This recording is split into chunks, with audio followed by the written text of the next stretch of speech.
Hi friends, ஈஸியாக குயிக்காக உப்புமா செய்கிறது எப்படின்னு வாங்க பார்க்கலாம்.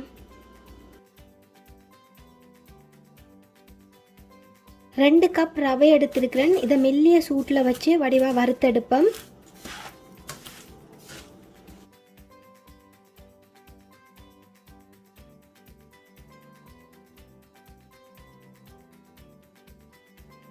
ரவை லைட்டாக கலர் மாறேக்கல அதுலேருந்து ஒரு வாசம் வரும். அந்த டைமில் அடுப்பை ஆஃப் பண்ணிவிட்டு இன்னொரு பாத்திரத்துக்கு மாற்றிடணும்.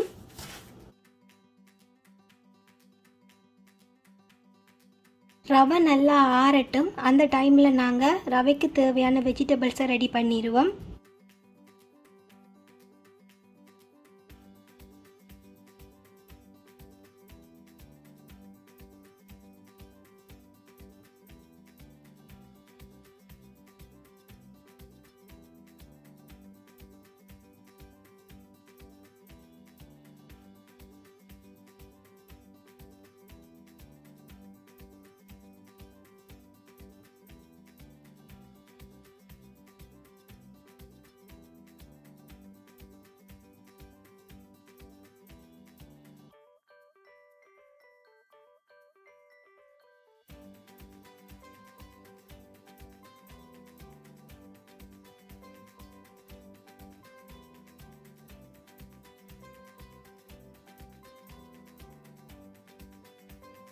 ஆயில், கடுகு,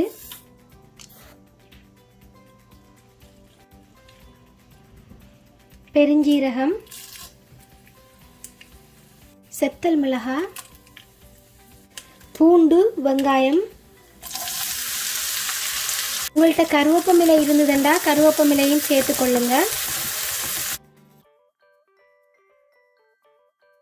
வெங்காயம் லைட்டாக வதங்கி இருக்குது. இதோட நான் கேரட், பீன்ஸ் சேர்க்குறேன். உருளைக்கிழங்கும் சேர்க்கலாம், சேர்த்தா நல்லா இருக்கும். கேரட் மாதிரி இப்படி க்யூபாக வெட்டிட்டு விருப்பமுண்டா சேர்த்துக்கொள்ளுங்க.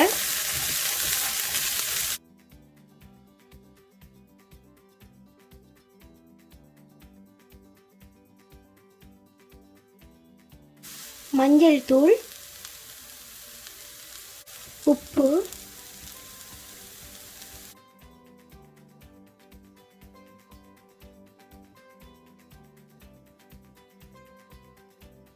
வெஜிடபிள் ஃபுல்லாக குக்காக தேவையில்லை, லைட்டாக குக் ஆகிட்டா போதும். 2 கப் தண்ணி சேர்க்குறேன்.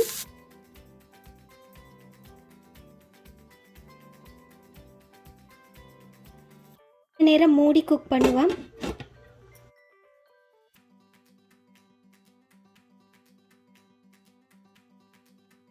ஸ்வீட் கார்ன் கொஞ்சம் எடுத்துருக்கிறேன், அதை போடுறேன்.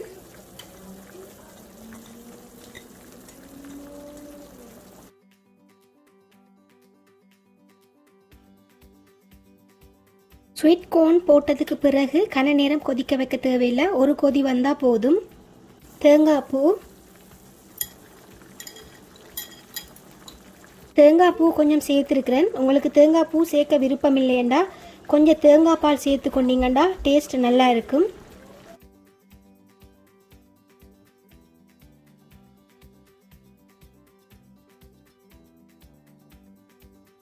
தேங்காய் பூ சேர்த்ததுக்கு பிறகு கன நேரம் கொதிக்க வைக்கக்கூடாது. கொதிக்க வச்சு அதில் உள்ள பால் சுவை இல்லாமல் போயிடும். உப்பு செக் பண்ணி பார்த்து பத்தாட்டிக்கு கொஞ்சம் போட்டுக்கொள்ளுங்க. நான் வறுத்து வச்ச ரவையை போட்டு மிக்ஸ் பண்ண போகிறேன். மிக்ஸ் பண்ணுறதுக்கு முதல்ல ஒரு கப்பில் கொஞ்சம் ஹாட் வாட்டர் எடுத்து வச்சிருக்கிறேன், தேவைப்பட்டால் சேர்த்துக்கொள்றதுக்காக.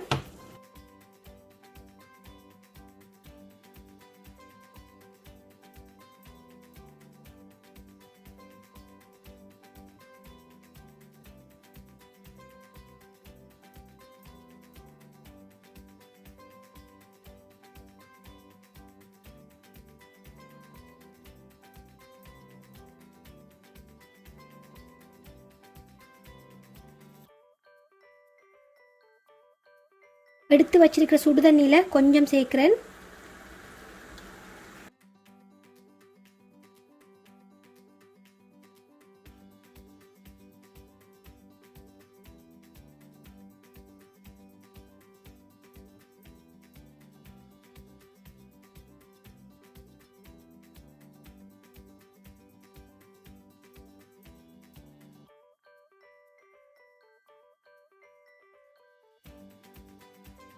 உப்புமா செய்யும்போது மரக்கறி கொஞ்சம் கூட போட்டு செய்தீங்கண்டா டேஸ்ட்டாக இருக்கும். சின்ன பிள்ளைகளும் விரும்பி சாப்பிடுவினம்.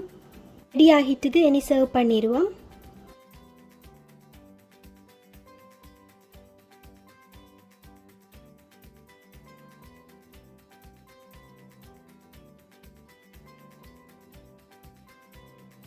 எங்களோட உப்புமா ரெடி ஆகிட்டுது. நீங்களும் வீட்டில் இதை ட்ரை பண்ணி பாருங்கள், எப்படி இருக்குன்னு கமெண்ட் பண்ணுங்கள். இந்த வீடியோ உங்களுக்கு பிடிச்சிருந்ததுன்னா மறக்காமல் லைக் பண்ணுங்கள், ஷேர் பண்ணுங்கள், சப்ஸ்கிரைப் பண்ணுங்கள். தேங்க்யூ.